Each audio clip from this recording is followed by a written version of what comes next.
अस्सलामुअलैकुम। मैं अब्दुल अजीम फारूकी एक बार फिर एक नई वीडियो के साथ हाजिर हूँ। अपने पिछले 15 साल एक्सपीरियंस में एजुकेशन सेक्टर में मेरे बहुत सारे एक्सपीरियंसेस रहे।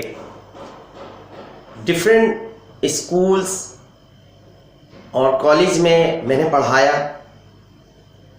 और मेरी जो ऑब्जर्वेशन रही बच्चों के हवाले से वो बहुत मैंने करीब से इन पॉइंट्स को मैंने ऑब्जर्व किया और मैंने सोचा क्यों ना मैं इनके सॉल्यूशन के हवाले से आपके लिए एक वीडियो तैयार कर लूँ।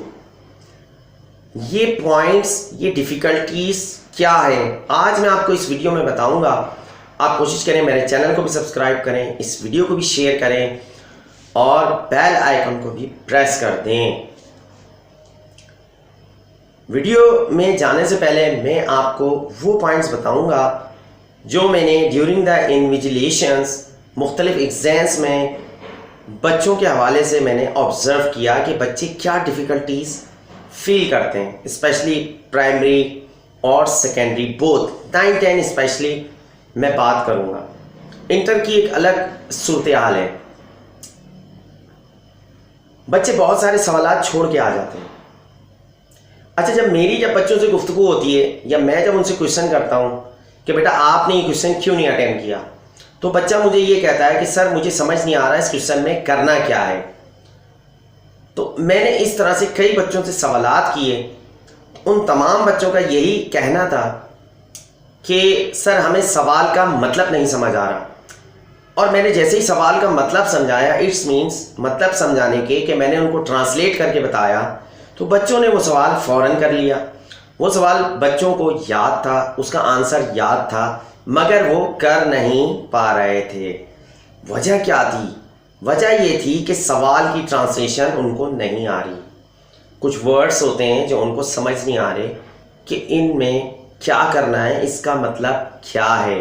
इवन मैंने 9-10 के बच्चों को भी देखा, फर्स्ट ईयर सेकेंड ईयर के बच्चों को भी देखा कि वो बहुत सारे पेपर सॉल्व करने के दौरान इस प्रॉब्लम में नज़र आए कि हमें इस क्वेश्चन में क्या करना है उनको पता ही नहीं है। इट्स मीन्स मैं इस नतीजे पे पहुंचा, हो सकता है आपकी ऑब्जर्वेशन कुछ और हो, बट एजुकेशन सेक्टर में, फील्ड में 15 ईयर्स गुजारने के बाद मैं ये बात कह रहा हूँ बड़े वसूख के साथ कि आज के बच्चों की सबसे बड़ी जो प्रॉब्लम है जिसकी वजह से वो पेपर अच्छा नहीं कर पाते, नंबर 1 कि उनकी लर्निंग वीक है, लेकिन नंबर 2 जो फैक्टर है, नंबर 2 वो जो मैंने ऑब्जर्व किया वो ये है कि बच्चों की इंग्लिश वीक है। अच्छा, इंग्लिश वीक होने का मतलब क्या है? मतलब ये है कि वो सवाल को ट्रांसलेट नहीं कर पाते। और ये इंग्लिश वीक होना खाली इंग्लिश में उनके नंबर कम नहीं दिलाता। इंग्लिश अगर कमज़ोर है किसी बच्चे की तो वो पीएचडी भी नहीं पढ़ सकेगा सही तरीके से, वो मैथ्स भी नहीं पढ़ सकेगा, वो साइंस भी नहीं पढ़ सकेगा, वो एसएसटी भी नहीं पढ़ सकेगा, वो बायोलॉजी भी नहीं पढ़ सकेगा, वो फिजिक्स केमिस्ट्री भी नहीं पढ़ सकेगा। इवन कंप्यूटर पढ़ने में भी उसको मुश्किल होगी। वजह क्या है? क्योंकि ये तमाम सब्जेक्ट्स हैं इंग्लिश में, उर्दू में नहीं हैं। और ज़्यादातर स्कूल्स का ये तरीक़ेकार है कि तमाम पेपर्स ये इंग्लिश में लिए जाएं। अच्छा, अब होता क्या है, इंग्लिश कमज़ोर रहने की वजह से बच्चा इन पेपर्स में कम नंबर लाता है।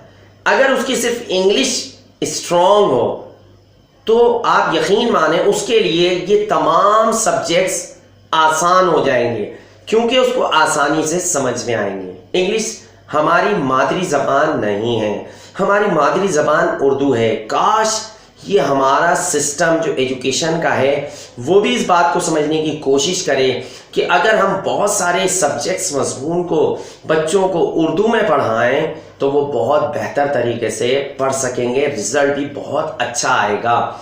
ये बच्चे क्यों कमज़ोर हैं, क्यों सवाल छोड़ते हैं? उनको पता ही नहीं है वाई का मतलब क्या है, अटेम्प्ट एनी 3 क्वेश्चन का मतलब क्या है, हाउ का मतलब क्या है।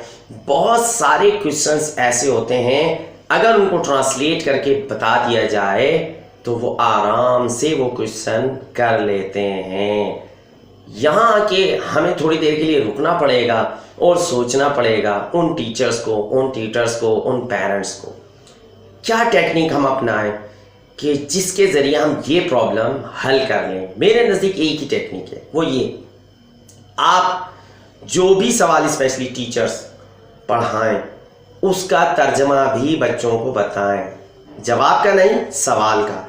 हमारे यहाँ टीचर्स नॉर्मली जवाब ट्रांसलेट करके बताते हैं, लेकिन सवाल का मतलब कोई नहीं बताता। आप सवाल ट्रांसलेट करके बताएं, उसमें जो स्पेशल टर्मिनोलॉजी यूज़ हुई है उसको ट्रांसलेट करें उर्दू में। बल्कि मैं तो कोशिश करता हूँ उनको अंडरलाइन करा दूँ, इवन ब्रैकेट के अंदर आप उर्दू में भी वो समझाएं, ताकि बच्चे के जहन में सवाल आराम से समझ में आ जाए। इंग्लिश अच्छी है तो ये तमाम सब्जेक्ट्स अच्छे हो जाएंगे। इंग्लिश अच्छी करने के लिए हमें ट्रांसलेशन पे काम करना होगा। टीचर्स को भी, पेरेंट्स को भी, ट्यूटर को भी, तमाम लोगों को, कि आया ये बच्चा कहीं इंग्लिश कमज़ोर होने की वजह से सवाल ही नहीं याद कर पा रहा, समझ ही नहीं पा रहा, तो फिर आगे एग्ज़ाम में अच्छे नंबर कैसे लेगा? मुमकिन ही नहीं है जब उसके बात ही समझ में नहीं आ रही कि इस सवाल में क्या बात पूछी जा रही है। आई होप आपको मेरी ये वीडियो भी पसंद आएगी। आप मेरे चैनल को भी सब्सक्राइब करते रहिएगा। Thank you very much. अल्लाह हाफिज़।